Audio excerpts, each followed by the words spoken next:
Oh boy, Disney. I don't even know what to say to you anymore. I feel like I am stuck in one of my recurring nightmares where I'm running from something but my feet are stuck to the ground and I'm about to be eaten by a creature so horrifying only my unconscious imagination could ever come up with it. Like, what is that? That is absolutely horrifying. I would be screaming if I didn't find this so funny.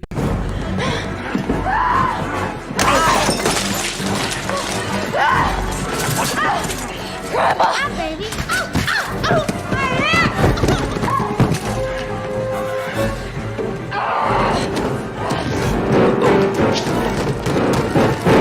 Disney have finally done it.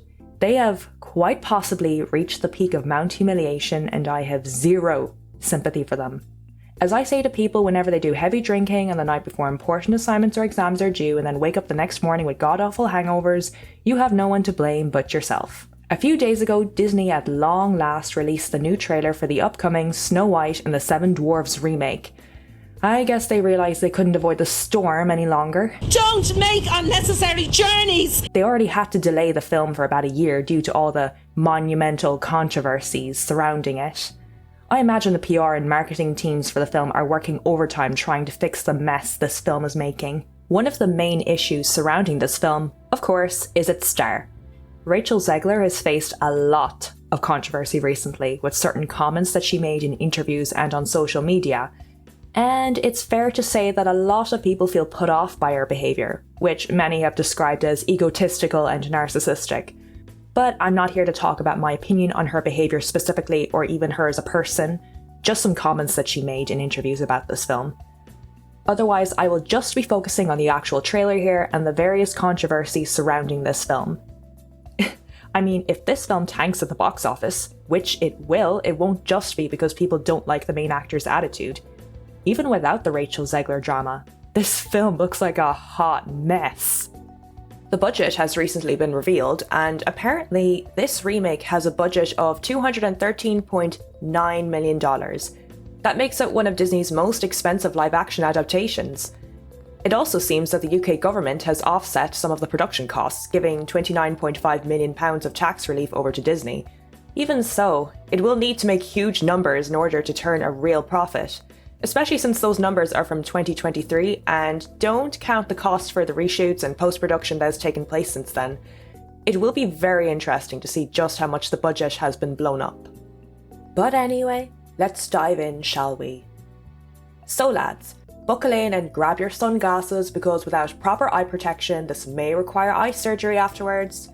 So, the visuals and costumes here at the beginning of the trailer look fine. No complaints here. It's the second part of the trailer where things get really bad, but the first half looks alright, visually speaking. The castle looks cool enough, like what you would expect from a medieval-inspired fairy tale story, I guess. We also get to hear Rachel Zegler sing in this trailer, and I gotta say, she sounds really amazing. I think she will do very well in the musical aspect of this film. I love Disney songs in general, even though the quality of their music has definitely depleted in recent years. It's almost a pity that they hired such a talented singer to be in this monumental flop of a film.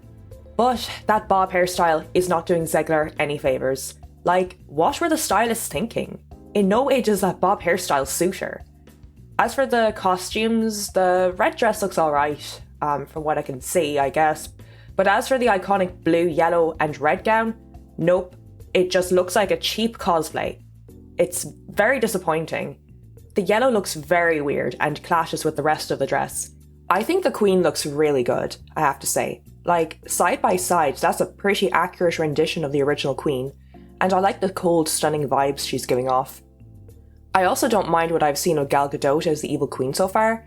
That being said, her dialogue in the trailer is very limited, and it seems they changed her voice from this clip when she says opinionated. Like, in the original clip, she's all like, opinionated, and then in the new clip she's like opinionated, much softer. And yeah, I don't know, they must have had some voiceover work and some sound editing put in there, something like that. I know some people have complained about her acting talents, and for good reasons as well. Max Lord, you're putting yourself and everyone else in grave danger. I need you to give me the stone. What happened to it? But look, I won't judge her until I actually see the film. Correction, if I see the film at all. I'm not sure I want to spend my money to go see this thing. Maybe just so I can make a video reviewing it? Let me know in the comments if that's something you're interested in seeing. The other thing that has gotten people really cross about the Evil Queen character is that apparently she isn't going to be jealous of Snow White's looks. What? No, alright. I know that sounds bad. Which is what? Only the main theme of the original tale? Disney apparently don't want to make a film that may, in their eyes, promote any kind of female rivalry whatsoever. Because all women are friends, that's just a fact. Which, look, okay. I get that, but here's my take on it. Portraying something for what it is and outlining the negative ramifications of it versus promoting something are two entirely different artistic approaches. The story of Snow White was never meant to be about promoting female rivalry. It was showing the negative and evil consequences of it. Clearly, the people at Disney do not understand that.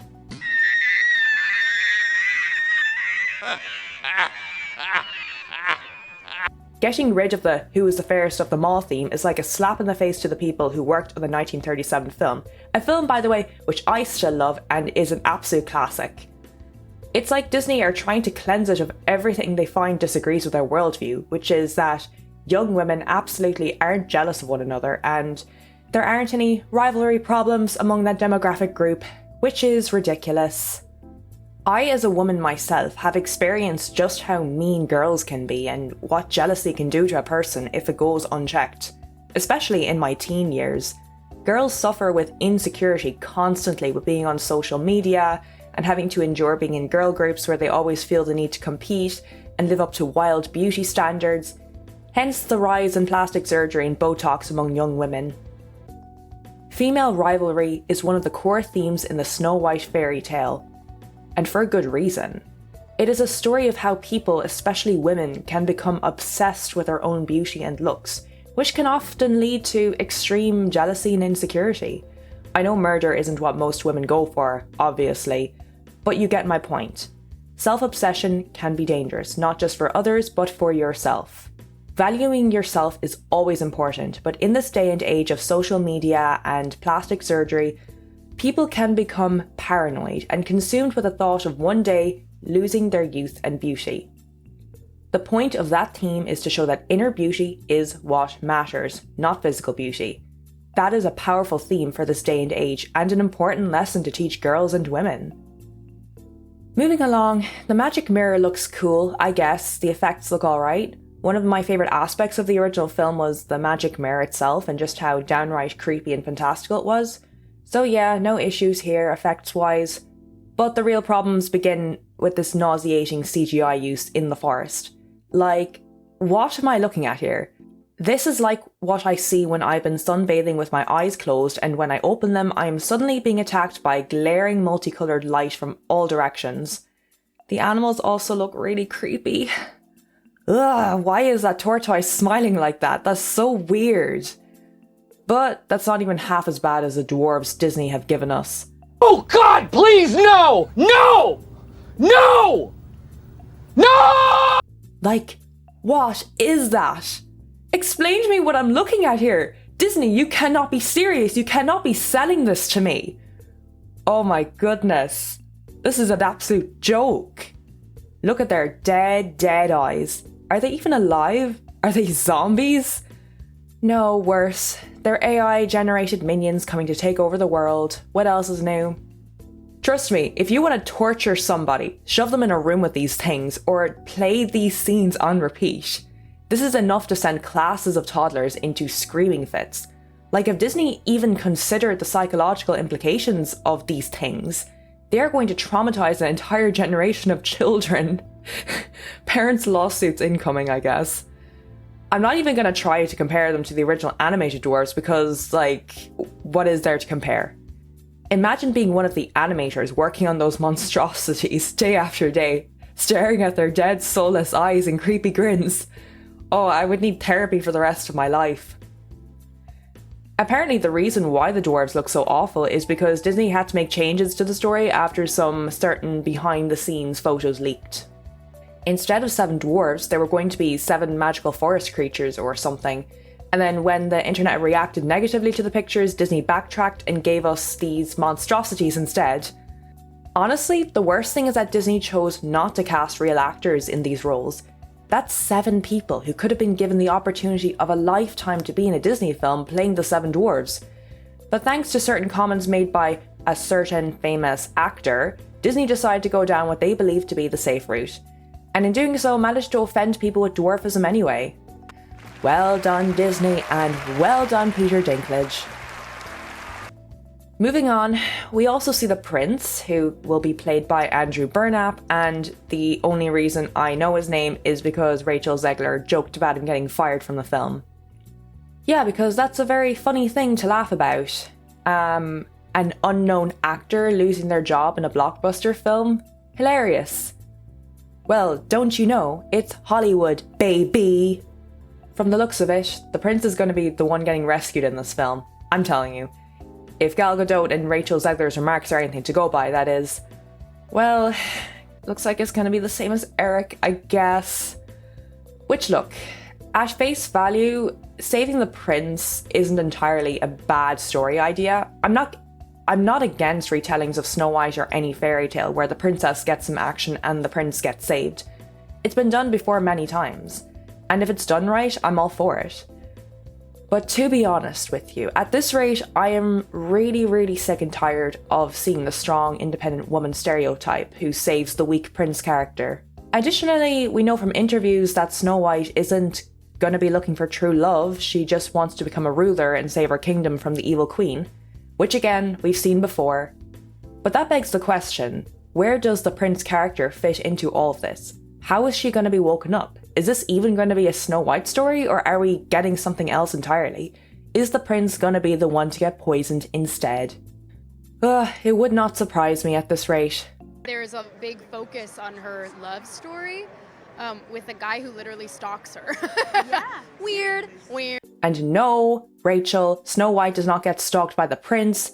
Where is that even coming from? Where did you get that idea? He wakes her up from the dead. He doesn't stalk her. Oh, this is absolutely ridiculous. I don't know where this disconnect is coming from. Why do these people believe that a woman finding true love is outdated and problematic? See, it's decisions like this that really make me question whether Disney have done their marketing homework. According to the people at Disney, having romance in a princess film is wrong and outdated, and modern audiences don't want that. Yet, it's a known fact that romance is one of the biggest genres in film and literature. People, particularly women, crave escapist stories where the main character finds love. Romantasy is one of the most popular genres right now. Just go on to BookTok or Bookstagram and look for the most popular books and you'll definitely find fan edits of a fictional ship from that fandom. The point is, people are crazy for romantic stories. Because we all crave love at the end of the day. Finding true love is a core human need. And yet Disney seemed to have gotten the idea that a princess finding true love is somehow bad. We saw this recently with their animated film Wish, where it was actually originally intended for Asha to have a romance with a Starboy character, who was eventually cut from the film. People were irritated that the story of Wish could have instead been a cute love story, and it has since spawned fanfictions across the internet. Disney could have made a lovely romantic family film, but because they didn't research their audiences properly, they scrapped those plans. Just because female characters want to find love or they display more traits belonging to the traditional feminine archetype, that does not mean that they are weak. A wonderful example of a feminine but strong and versatile female character is the live-action Disney Cinderella. It's ironic that all Disney need to do is study what made their first Disney princess live-action remake work so well in order to get back on track and make quality films. 2025's Snow White is meant to be a retelling that honours the very film that made the company one of the biggest family entertainment studios in the world.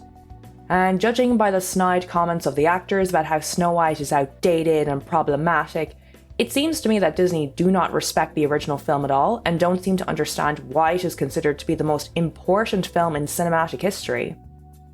Snow White and the Seven Dwarfs was one of the first film musicals, and it was also the first film ever to have movie-related merchandise made available on the day of its release. Additionally, it was the first film ever that had its soundtrack released on records. It earned $8 million at the time of its release, meaning Snow White was seen by more people than any other films that came before it. So its importance to the film world cannot be understated. Look, again, there's a way to do things right. You can have a girl boss Snow White if you want, but again, it's been done before. It's old news at this rate, and plus, not every Disney princess has to be updated unnecessarily. The live-action Cinderella did a beautiful job retelling the story in a new way, while also holding fast to the central themes of the original. The story of Snow White is about escaping an abusive situation with an evil family member and finding family amongst kind strangers. It's about compassion and giving back to those who have shown you kindness and getting rewarded in the end with a happy ending. It's about jealousy and the dangers of vanity. It is in essence a classic story about good versus evil, a theme that has stood the test of time for thousands of years. Suffice to say, no one asked for this remake to happen. The only reason Disney wanted to make it was for a massive cash grab. Yet, the way they are dealing with their remakes these days is nothing short of puritanical. They are viewing the fundamental themes of these stories through a modern, less positive perspective, and that isn't always a good thing. Updating stories has happened before, but in ways that preserves the essence and core values of the originals. I don't see this happening here. The thing is, when people do not understand that certain story beats and themes are integral to the story in question, of course they will feel the need to update it with something better.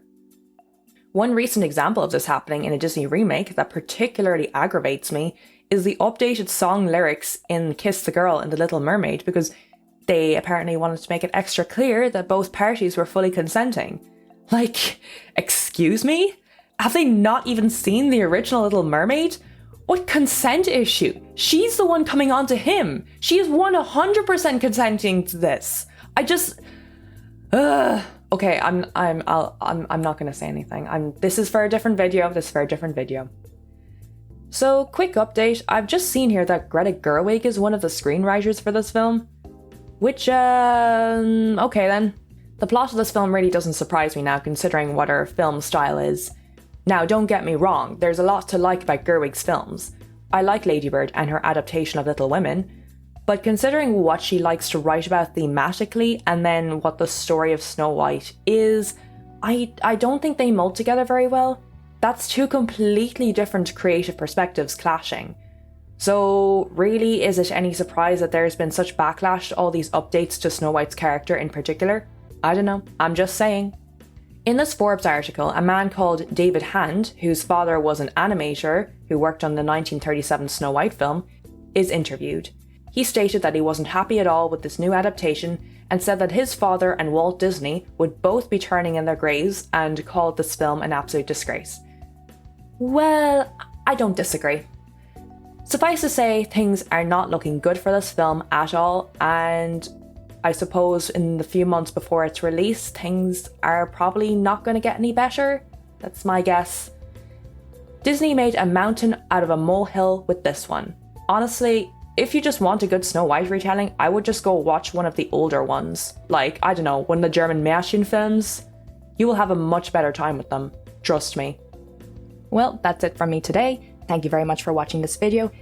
If you like this video, please consider liking and subscribing, and let me know in the comments about your opinion on the upcoming Snow White film.